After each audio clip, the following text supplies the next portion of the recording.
Testing, testing. This is the mic audio.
Testing, testing. Hello, Allison.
Yeah, that's what I've loaded up. Are we just gonna add this to everything? Yeah, I already put it in the template. I thought that was just for the first one, so I like didn't copy that one. But I'm pretty sure I had zero.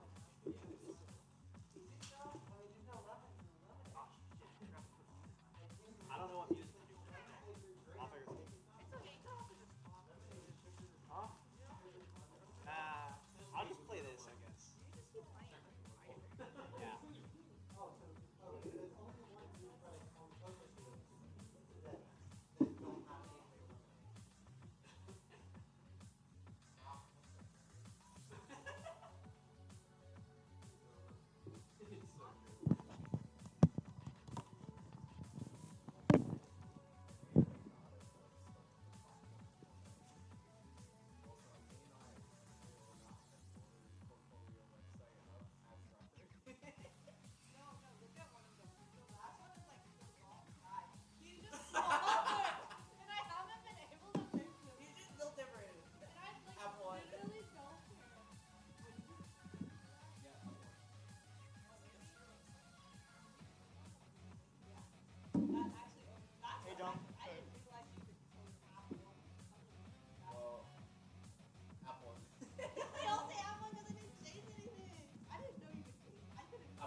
two. Wait.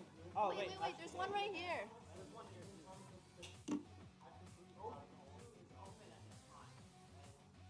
Yeah, I know. You're welcome. I got you.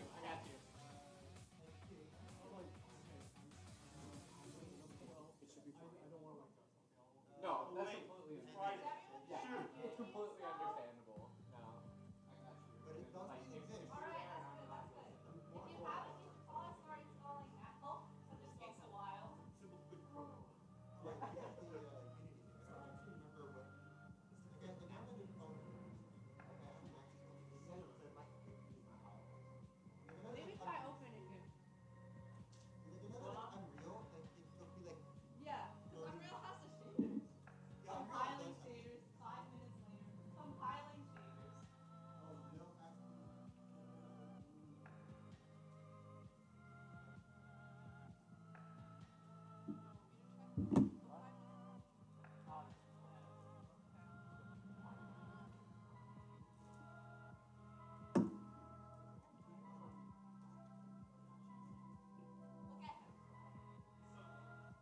When I see them moving to the trolley meeting, I was like, why are you wearing a Unity shirt? He thinks Unreal in this game. He goes, it's really cute. But I'm not gonna go. What for the snack?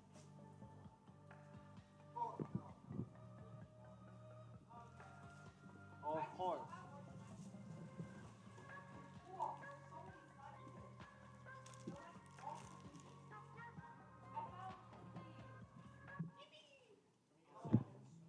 Not yet. Maybe when like everyone's here and we still have snacks. Young, you're fat. Hello, we have snacks and some juice. We do need honey cuts. You got a drink, right? Okay, good. I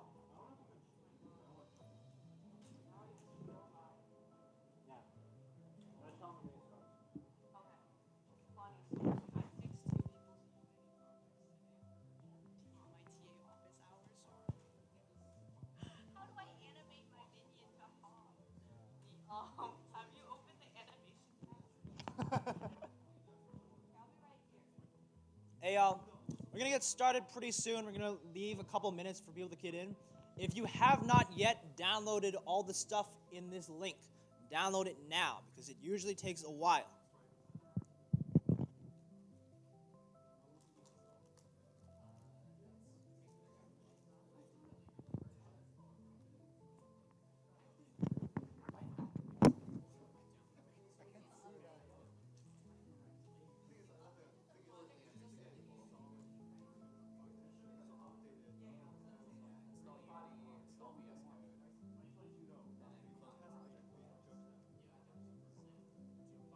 This should work on any version, to be honest. Yeah, because Unity is always like this.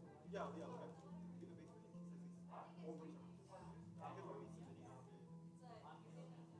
It's a Unity demo.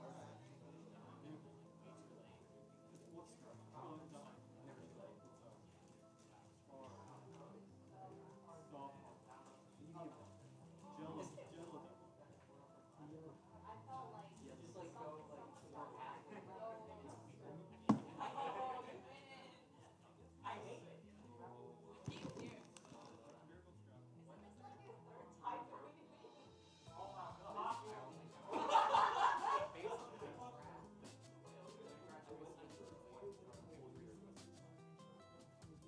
Well, have you downloaded everything that's tiny?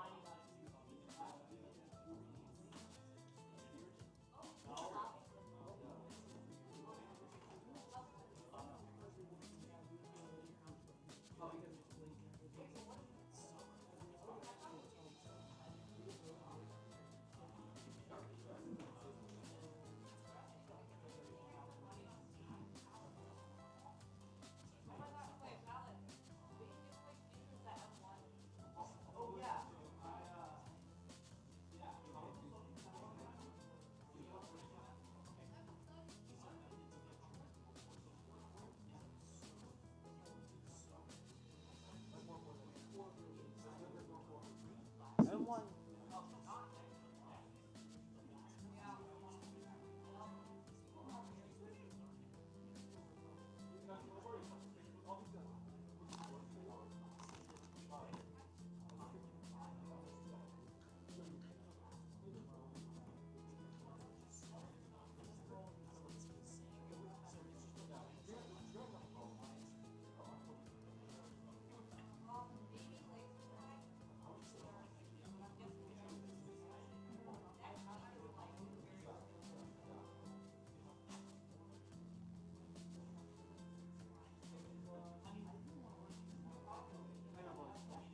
loner anyway. Actually, I probably won't, because sometimes.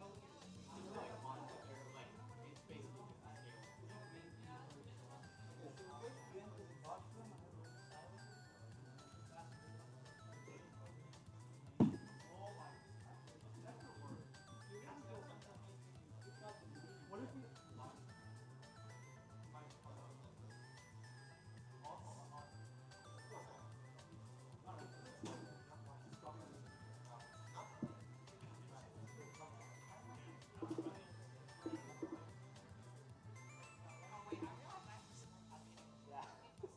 I was I was wondering. so comfy in that Don't chair. worry, you can. I can start it. Oh, No right. announcements today. I remember that. But does everyone have Okay. any fun in future? Yeah. You want me to give you an intro or no? Oh. Alright. Let's go with stuff.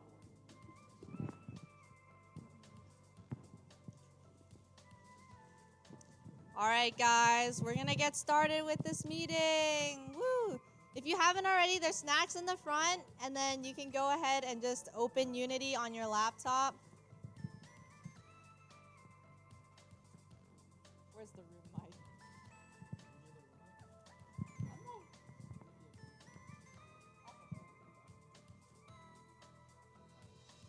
Hello. Hello. I'm gonna speak into both mics because I'm cool.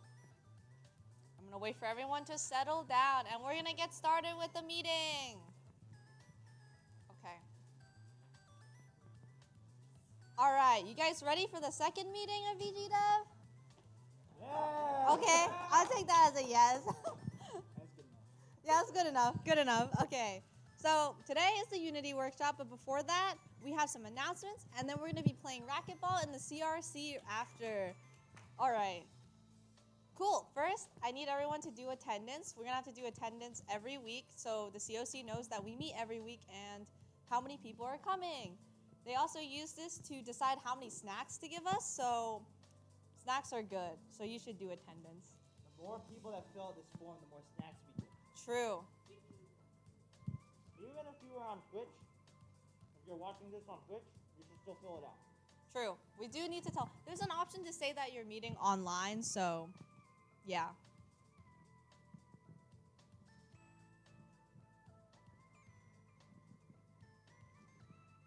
All right, has everyone scanned the QR code? Looks like a yes. Okay, I'm gonna go move ahead to our announcements. Technically, I don't have any announcements, but I wanted to ask everyone how VGDev is going so far. We got a lot of thumbs up, thumbs down, yeah, thumbs up. Okay. What games is everyone working on? You can just shout it out. Okay. We got a couple. I hear someone really loud say Kane. That's like the main guy I hear. Has anyone not found a game that they want to work on yet? Okay, we got 2 deciders here. Maybe during the future meetings with updates and stuff, you'll find your beloved true love of a game. Cool. Well, since we don't have any announcements, I'm going to go ahead and hand off this mic to Alex, and he's going to be doing the Unity workshop. Yay! Okay. So, who here? Nah, that's fine. Who here is actually working on the Unity workshop today? Like, raise your hands. All right. Who has not downloaded the things from this link? Okay, you should download them now. The thing is that if you want to work on the workshop, these things take around like 5 to 10 minutes, and we're going to get started now. So you're going to be like 5 to 10 minutes behind. We did say that you should download the things before, but that's okay. All right. Everybody should have Unity Hub, an IDE, the correct Unity version installed, and then the zip of the files, like the code on the project. Raise your hand if you don't have any of those. Cool. Okay, let's get started.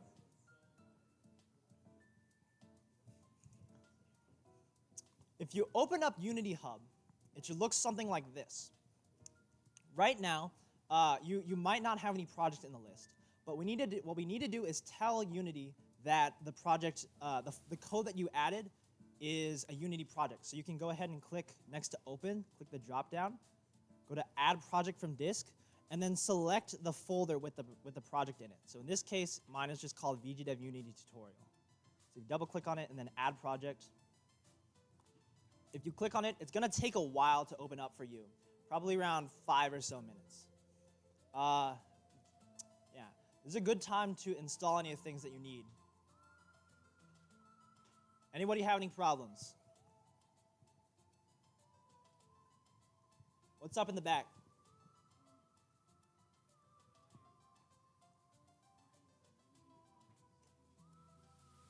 Uh-huh.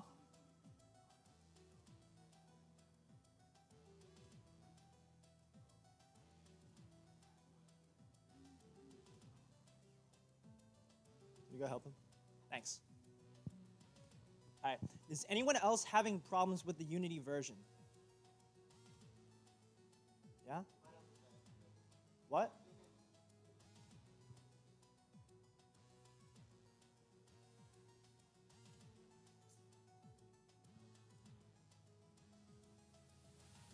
So you're not having problems?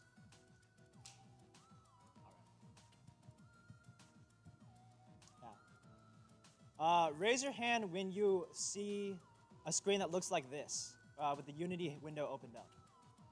You're good? You're good. Most people still aren't good. We're gonna wait for them.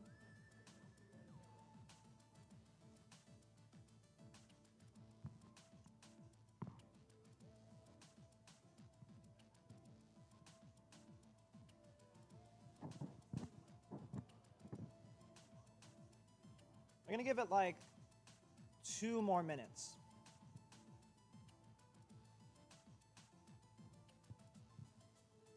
Nah, we're good. Like, most people are still trying to get this window open. I told them 2 more minutes. So,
I think we're waiting on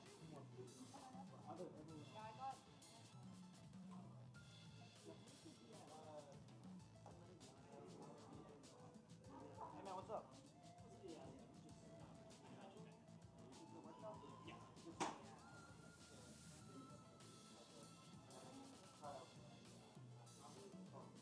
Just take a seat. If you have trouble, just raise your hand. Okay.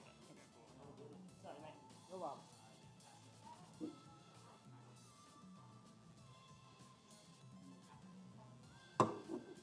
Okay, raise your hand if you're still trying to swing a pull down. 1, 2, 3. Okay.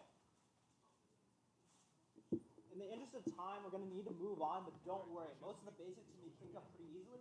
I'll go slow for this part. Everyone will probably see something that looks like this, but they're probably just going to see like a blank scene, like it's going to look blue or something. That's because you have the wrong scene open. Instead of scene, it will say untitled. What you're going to go ahead and do is go down to this project window here. The project window is where all of your files are stored, all the files in the project. So you're mainly going to be looking at this assets folder. Don't worry about packages. So go to assets, go to scenes, and then double click on the scene file to open it.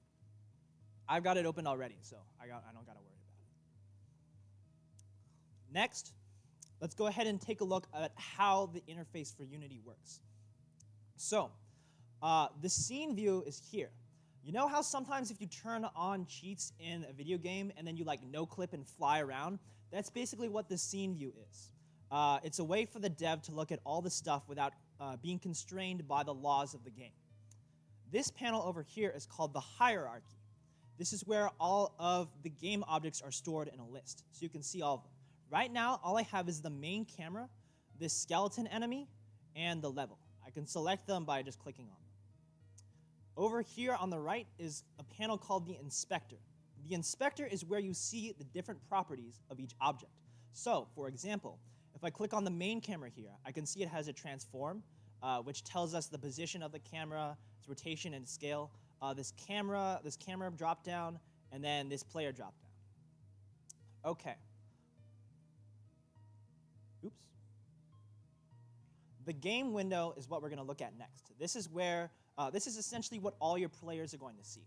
In order to run the game, you click on this play button here. And when it compiles and runs, you should see the game window pop up, and you should be able to look around with your mouse, like this. Anybody lost? Good. All right. Okay, so something to note is that your mouse is going to disappear when you click on the game. If you want your mouse to come back, just press escape, and you should be able to look around again. You can swap between the scene view and the game view by clicking on these tabs. So let's go ahead and try moving around the scene view. If you have a mouse, it's much easier to use. If you hold right-click and drag, you can rotate the camera. If you hold the middle mouse button, you can pan. But if you don't have a mouse, you can use these tools up here. This is the pan tool, and then this is the rotate, the move tool. You can also use the zoom wheel or the two-finger scroll to zoom in and out. Okay, so let's go ahead and try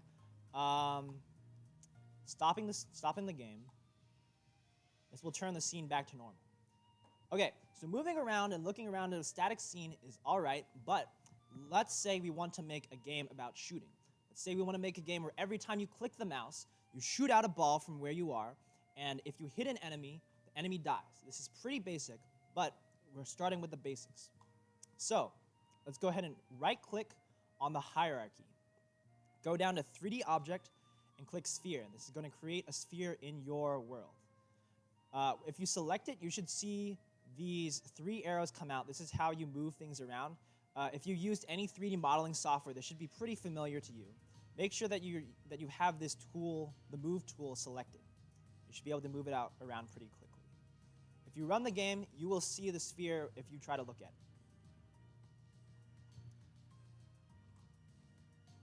So yeah, there it is. Beautiful, beautiful. Very simple. If you come back to the scene view, you can actually move it around while the game is still running and view your changes in the game. But something important to note is that if you make changes to the game to the scene you got your hand raised? He's got his hand.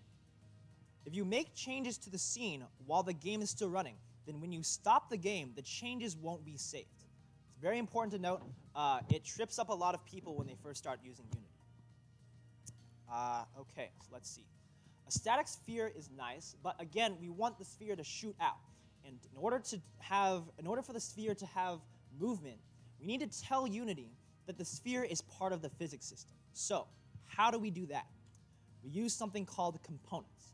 If you click on the sphere and look at the inspector, you'll see a bunch of these weird-looking drop-downs.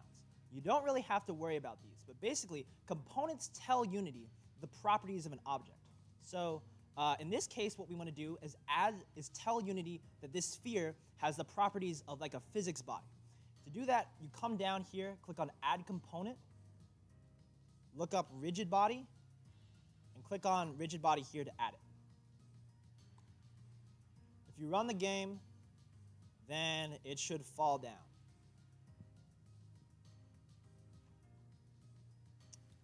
Okay, good stuff. It fell down, and if you actually come down to the scene view, move it around, if you try to drag it around, it should fall down and collide with the level. Anybody lost right now? Cool. Having a white sphere is nice. I would like to make it red. If you have used Blender, you will know that in order to make things different colors, you need to change their materials. Fortunately, I have already created a red material for you. In this case, it's called the paint orb. You can drag the material and just drop it onto the sphere right there. Let's actually rename the sphere paint orb, just for continuity.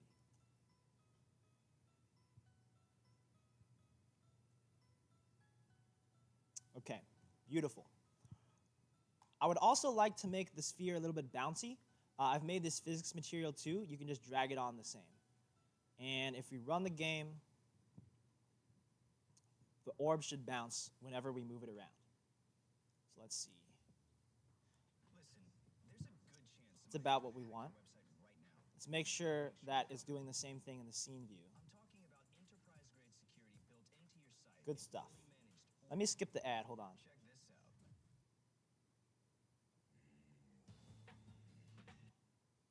Okay. So, having one paint orb is nice, but what we want is multiple. So what we can do is copy and paste them like this and move them around. And that will work for now. If we run the game, then they will fall down, but let's actually not do that right now. Here's why. Say we want to change the size or some kind of property of the paint orb. If we do that, then what we will have to do is change each one of these individually. That will get very irritating very fast, especially if you have more than like 5 paint orbs. You have to do that every single time. Thankfully, Unity has a solution. And the solution is something called prefabs. So go ahead and go down to the prefabs folder in your project window and drag the paint orb into the folder, like so. When you do that, it will create something called a prefab. You'll notice that the paint orb turns blue. A prefab is sort of like the original clone. And then any changes that you make to the original clone will also get applied to the clones of the original. In this case, the clones are in the scene view. So if we want to copy and paste them now, like this, and move them around so we can see,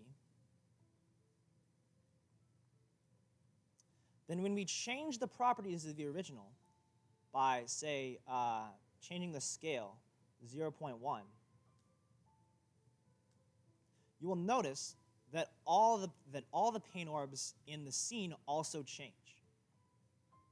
I think 0.1 is too small. Let's put it back up to 0.25. Who is still following? That's not a lot of people. Who thinks I'm going too fast? Huh. All right, yeah. You think it. Okay. Yeah, it's very easy, don't worry. So, all you gotta do is drag it into the scene. You just do that. Yeah, you drop it into the folder. It's a prefabs folder. You need help? Yeah, what's up?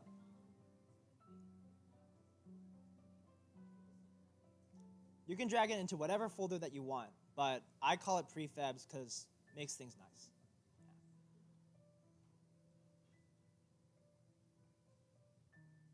Any other questions, concerns about anything at all?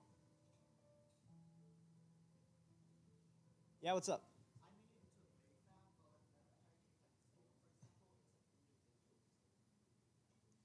Oh, okay. Yeah. Show me?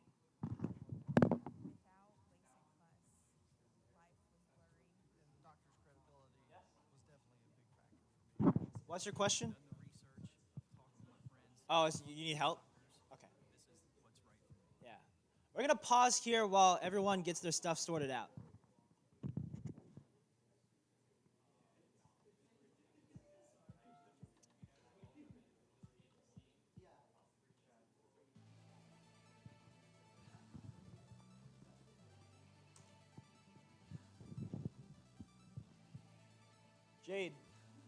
Not here. Blue shirt. Oh.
And by the way, guys, don't worry too much if you get lost. We are going to post a recording of this workshop when we're done.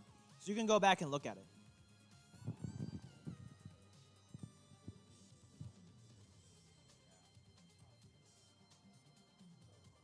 What's up? What's up? Oh, okay, we're good? We're good. Jade's still working. We'll wait for Jade. Raise your hand if you're still stuck. Allison. Him.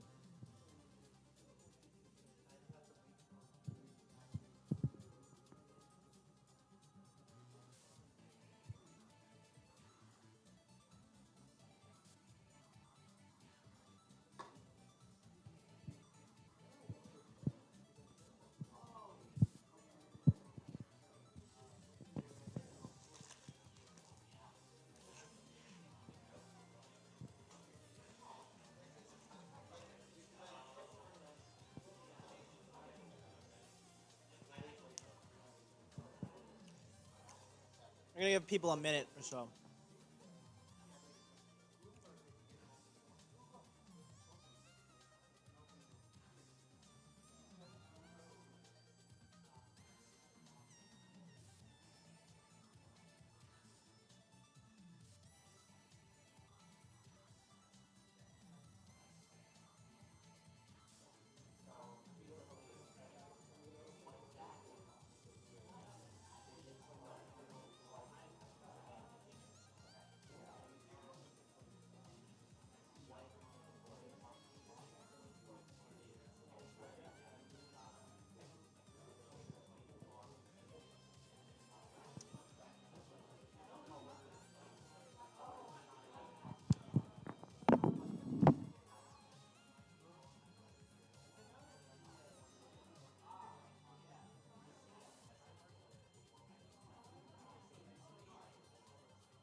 All right, we're going to keep moving.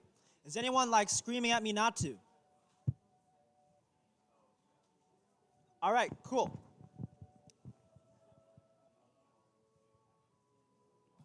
By the way, if your Unity crashes, which it usually doesn't, but just in case, you can press Control S to save the scene. When you make changes, this little asterisk will pop up. That will tell you whether your scene is saved or not.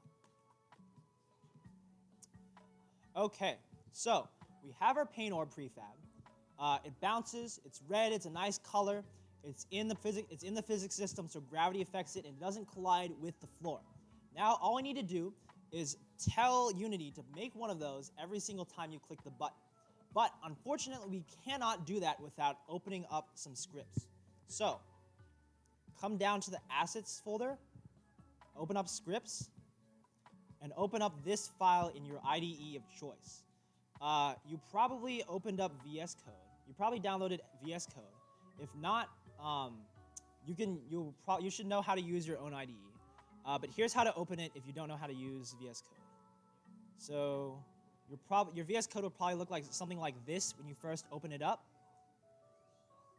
Come up to File, Open Folder, and then select the scripts folder that you used. It's going to be in Assets, Scripts.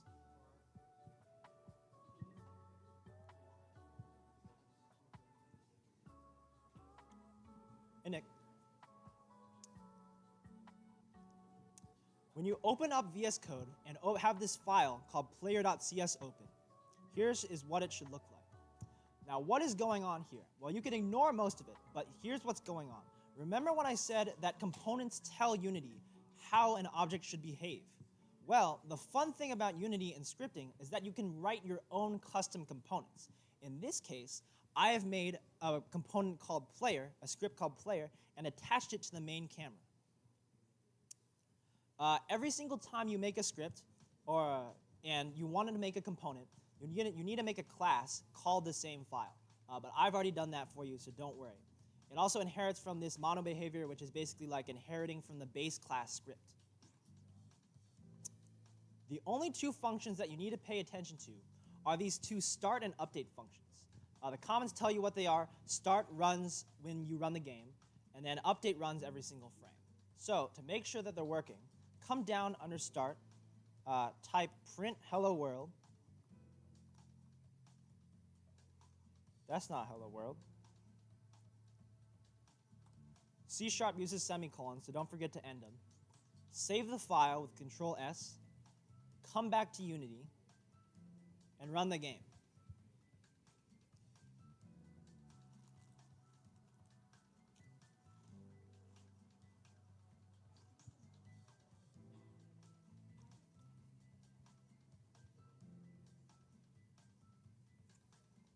Okay. You should see Hello World printed out in the console here. The console is where all of your printing, all your error messages, all your warnings are going to get printed. You should see this null reference exception. Just go ahead and ignore that. I couldn't figure out how to get rid of it, so sorry. Okay.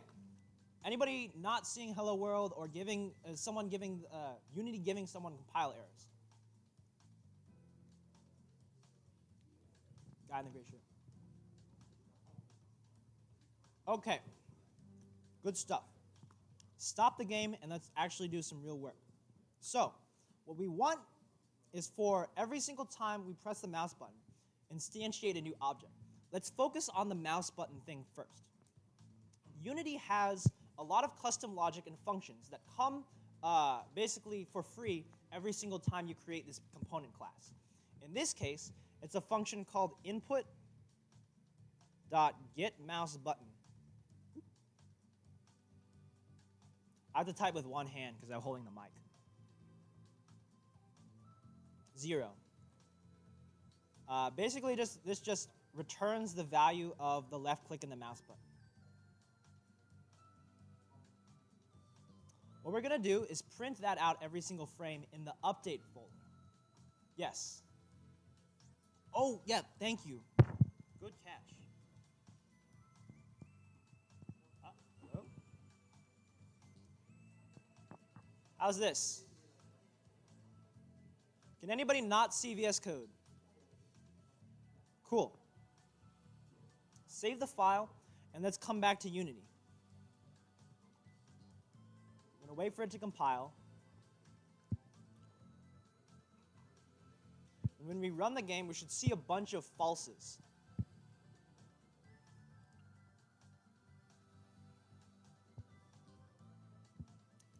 Yeah, we should see a bunch of falses like this. And the reason why is because, remember, we told Unity to print out in this update function. And the update function runs every single frame. So every frame, we're printing out the value of the mouse button. So when I hold it down, it'll change to true.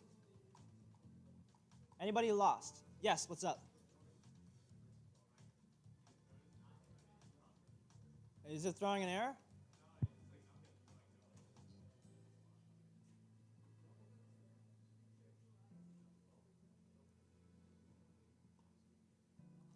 Okay. Who is like behind right now and needs to catch up? You.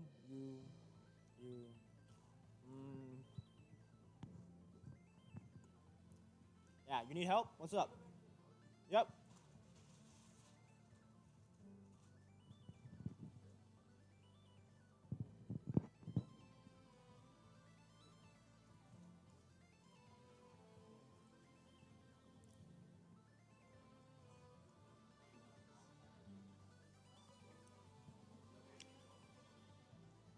I'm going too fast.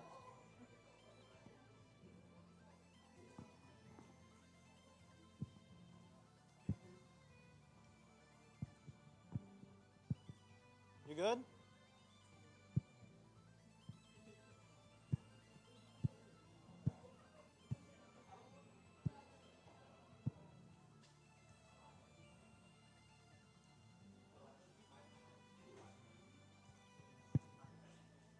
I overhear a lot of discussion about compiler errors or something. It looks like a lot of people are having trouble. Remember, you can raise your hand and and we'll come over and help. Jung, can you get the guy with the headphones in the salmon shirt? He's hunched over.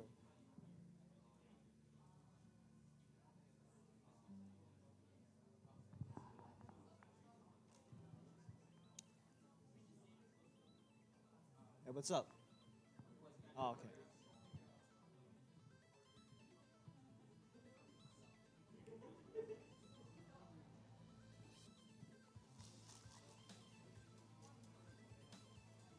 Okay.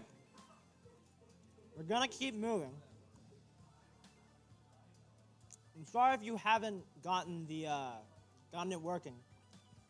We need to make sure that the recording has like the rest of the game. Okay. So we have a good condition for whether the mouse button is held down. We need to check whether it's held down. And if it is, instantiate a painter. So we can do that pretty easily.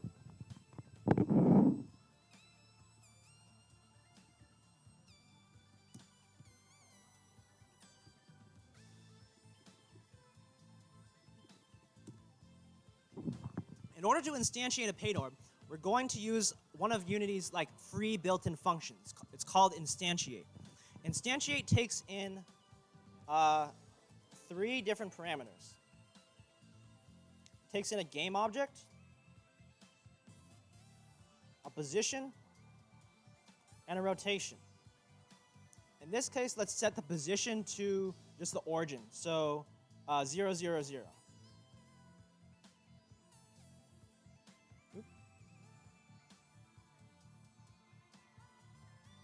And let's set the rotation to just also 0, 0.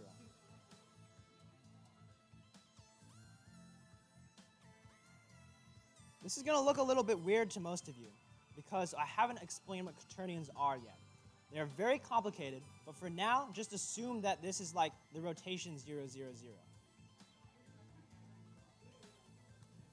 For game-object, what we need to do is tell Unity that we want to instantiate essentially the painter. But how do we get the reference to the painter? Well, we can take advantage of something called instance variables. You know how in 1331 you learned that classes can have instance variables like public public int like max age or something? You can do the same thing in Unity. However, we use a type called game object.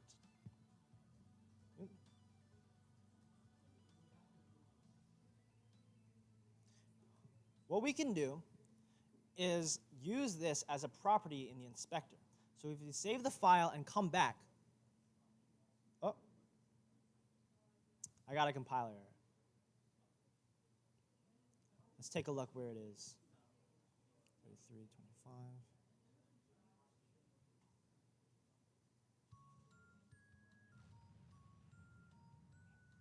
Oh yeah, I forgot to put an argument here. Just put null for now. If you come back to Unity and look at the script, what will happen is that a new property will be added under this player script. It's called Paint Orb. And what we can actually do is come back to the project, come back to prefabs, and drag the Paint Orb prefab into the property. And this will say, okay, players.paintorb is now equal to this Paint Orb prefab. And this is exactly what we need in order to instantiate multiple paint orbs. So what we can do is say, okay, take this variable, plug it into the instantiate function, and now instantiate will instantiate new paint orbs whenever the mouse button is clicked. So save the file again, come back to Unity one more time, and let's run the game to see what's going on.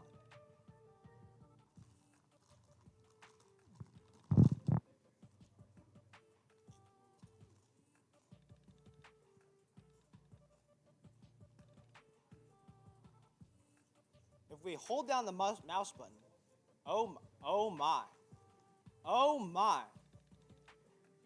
my, that is a lot of paint orbs. What's going on? Okay, so that's a little bit more than we need, but don't worry. I know exactly why this is happening. Is anybody lost so far? You? Anybody else?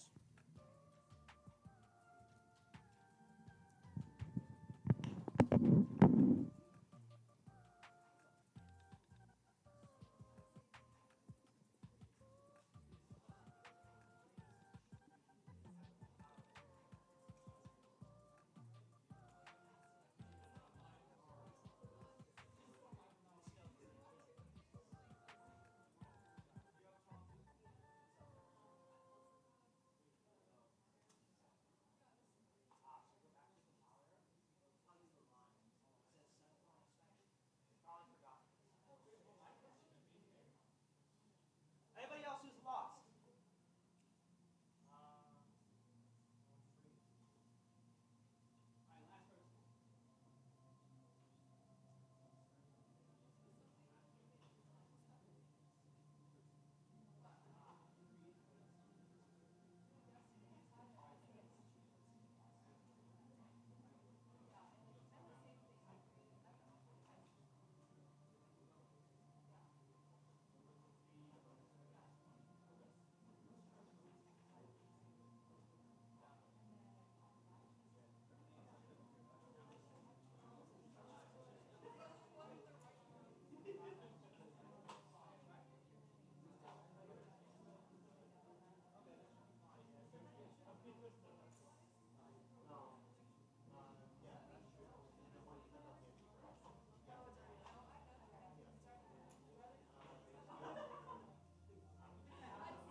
Are you saying they didn't have the packages in the zip file?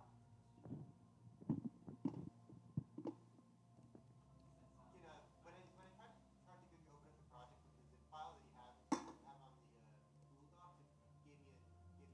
But once I downloaded it from the GitHub, it did not give me error. Huh. That's odd. Are you talking about like downloading from here? From downloading the zip file of the Google Docs.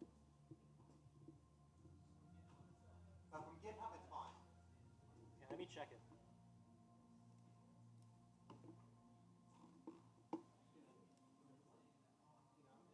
Huh. All right, sorry.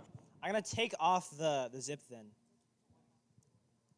If it's not working for people. Last question. Yeah, what's up?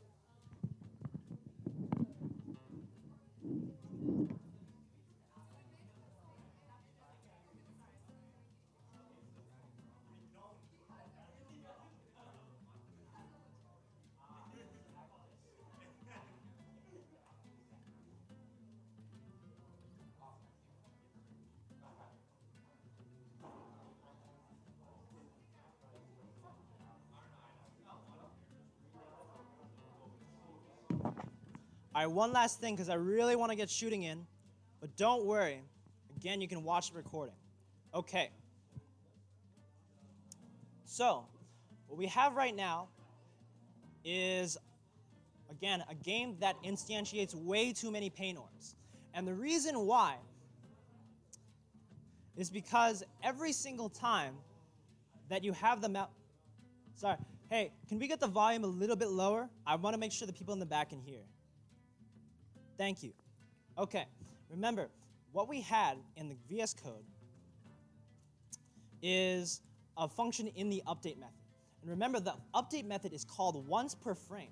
So whenever we have the mouse button held down, a paint orb is getting instantiated every single time the update function is getting run. But every single frame means 60 times per second. So every second we're holding the mouse button down, 60 paint orbs are getting instantiated. This is why there are like hundreds and hundreds after only like 3 seconds, and why my Unity is going to crash my laptop if I have it open for too long. So what we need is a way to tell Unity, say only every 0.1 seconds, or every 1 second to instantiate a new paint orb. What we can do is take advantage of the Unity time module.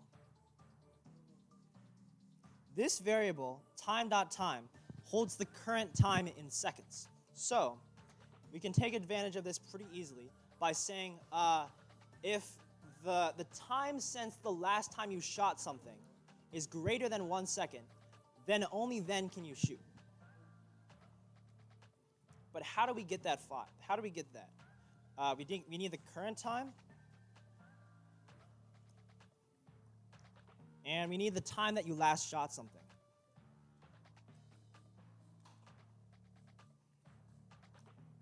If that is greater than 1 second, then go ahead and shoot. Okay, so this is actually pretty easy to translate into code. Let's take a look at what it's going to look like. Remember, time.time is equal to the current time.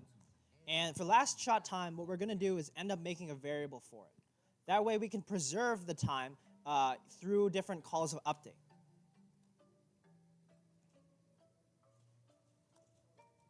Then shoot. So let's go ahead and wrap this in an if statement.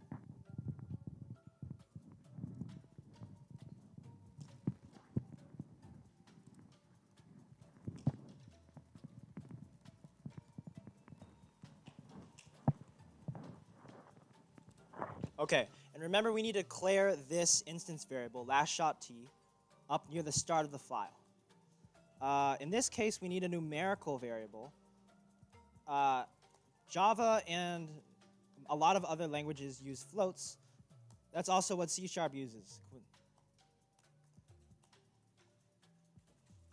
One last thing, whenever we shoot the ball, we need to tell lastShotT to update itself to the current time. Anybody need more time on VS Code? 10, 9, 8, yeah, okay. All right, cool. Coming back to Unity, waiting for it to compile. If you run the game again, this will work. If it doesn't work, you can all have refunds. Unfortunately, it was free, so you get what you get. All right, you can't see in the game, but a paint orb in the hierarchy is getting created once about every second. What we can do is, it's very hard to see in the game, so let's actually just look at it in the scene view. Perfect, that's exactly what we want. Now, what we could do is say, you know what? 1 second is way too long. I actually want the shot speed to be every 0.1 seconds. And what we could do is just change it to 0.1, like so. But if we decide 0.1 is too fast, then we're going to have to come back in, change it in the code, compile it, wait for it to compile, wait for it to run, come back again. It takes too long. So instead, let's make another variable. Let's call this one shot speed.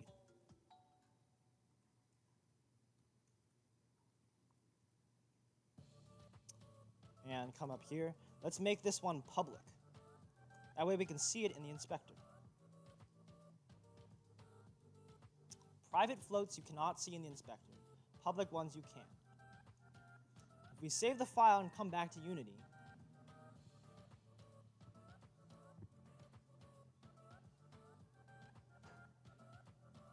then we can see that shot speed is now in the properties in player, just under pane orb. So let's change it to 0.1 and run it and see what happens.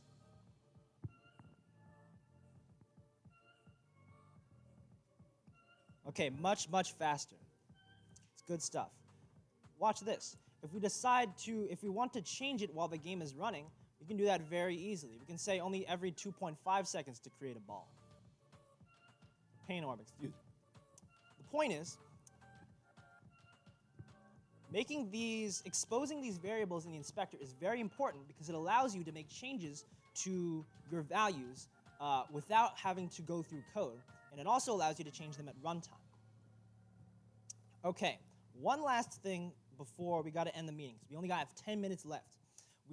Right now, only the pane orbs are just kind of stacking in a big tower, but we want them to shoot out where we're looking, right? It's supposed to be a shooting game, not a stacking game. So what we need is a way to tell the pane orb to set its velocity to where the camera is looking.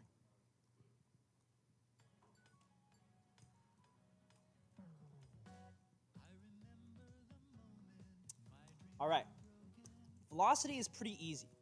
We can take advantage of the instantiate method. Essentially, what the instantiate method does is it actually returns the game object that it instantiates, and we can perform actions on the game object that it returns. In this case, what we want is to take advantage of the rigid body component on that game object. We can get components like this.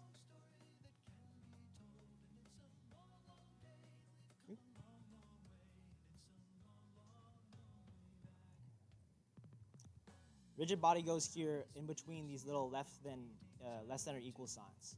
It tells it which component to get. And then we want to save this in a variable. Hold on 1 second. I think I misspelled rigid body. Let's see. Is it going to yell at me? Yes, it did. I misspelled rigid body. B needs to be lowercase.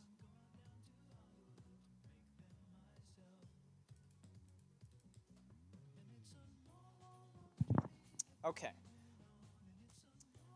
We can set R. We can deal with the properties of R. We can deal with the properties of the rigid body of the pane orb that we just instantiated. So let's set the velocity of R. And since we don't have access to where the camera is pointing, let's just set it to 10, 10, 10. 10, 10,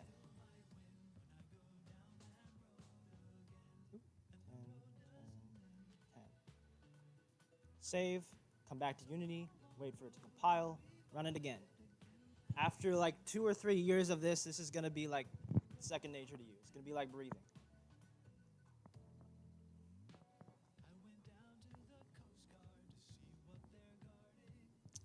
Now, if we run the game, you can see that we're shooting the pane orbs off into the distance. This is exactly what we want. Well, this is pretty close to what we want. Now we just want the pane orbs to have the velocity of where the camera is looking. This is where things get tricky. It's gonna look a little bit like magic because whenever you play with rotations in Unity, things tend to get a little bit weird.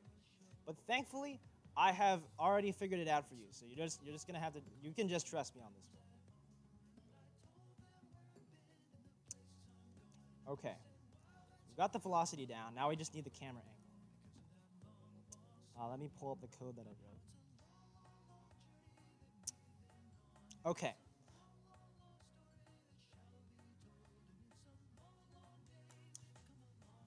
Well, we can, thankfully, this script is on our camera component. So the rotation of the camera is actually just the rotation of the attached rigid body. How do we get the rotation of the attached rigid body? We use the transform property. Remember how when we were changing around the values in Unity, we were messing with this transform property? That's exactly what we're looking at, this rotation property of the transform. So what we can do is just actually access a variable called Euler angles. Oops. And then convert it to a quaternion.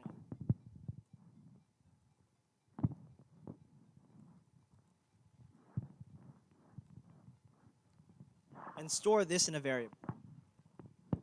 Now, this looks pretty confusing because anything to do with quaternions looks confusing. Quaternions are basically a way, it's like a type for rotations. It is a 4D way to represent 3D rotation. Thank you, Jade. It's very difficult to understand. Honestly, I don't understand it, but don't tell anybody I said that. Okay. So now that we have access to the camera's rotation, we can set the rigid body, we can set R's velocity to that rotation.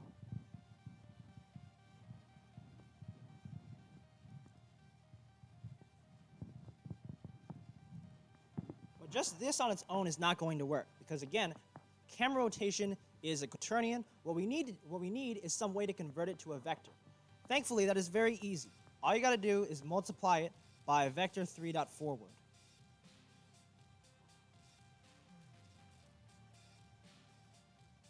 So, again, to recap, take the rotation of this game object's transform, convert it to a quaternion, store it in a variable, convert that quaternion to a vector by multiplying it here, and set that to the rigid body's velocity. If we come back to Unity, this will work. Unless I get a compiler error, which happens to me a lot. I always forget semicolons. Okay. Something is happening. We can't tell what. The reason why is because all of the orbs are getting instantiated right here, down here where the ground is. Instead, let's go ahead and set it so that instead of instantiating at the origin, like what we had set, let's say instead of that, instantiate where the camera is, where the player is. That way we can see it. That way it's right in front of our faces. To do that, we just got to take advantage of that fancy transform, the handy transform, and pass in the position. I also noticed that the paint orbs weren't going very far, so you can actually just multiply the velocity of them by 10. Save it, run it, let's see what happens.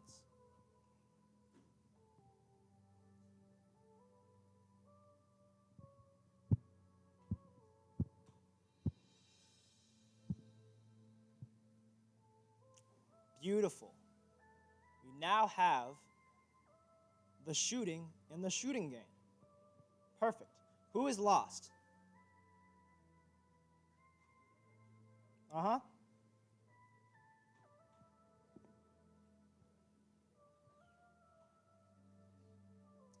Anybody else need help? Anyone else confused? Like, I've got no idea how this code works. Nah, y'all are like, I don't have any idea how this code works. What's up? Don't worry. Oh, that's right. Yeah, sorry. Thanks. Thank you. I forgot to tell you.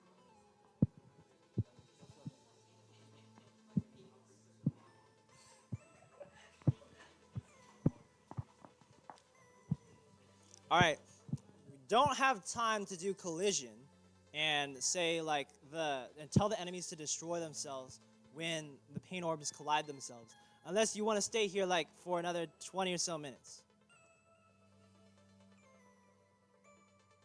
No? That's what I thought. Okay, anybody need help in getting their Unity project to look like mine? In the back.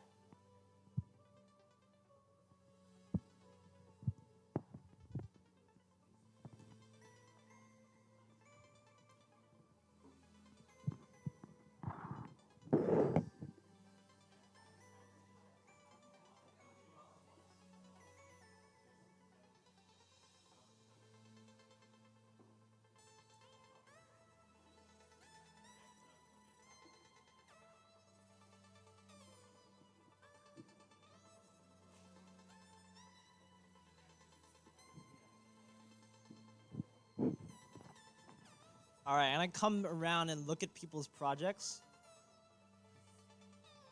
I'll help those who need it.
Hey everyone, thank you for coming to the Unity workshop meeting. I need to end the stream because it looks like a lot of people are leaving, but don't worry, I'm still coming around and helping all the people that still need help.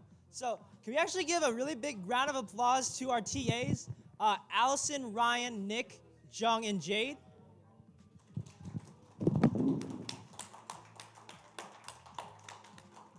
Thank you guys for helping fix people's problems.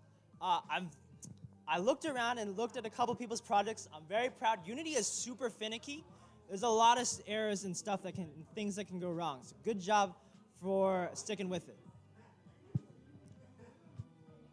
Oh yeah, we are going to the CRC very soon to play racquetball, so stick around if you're interested in that. Otherwise, you're free to go. Thank you.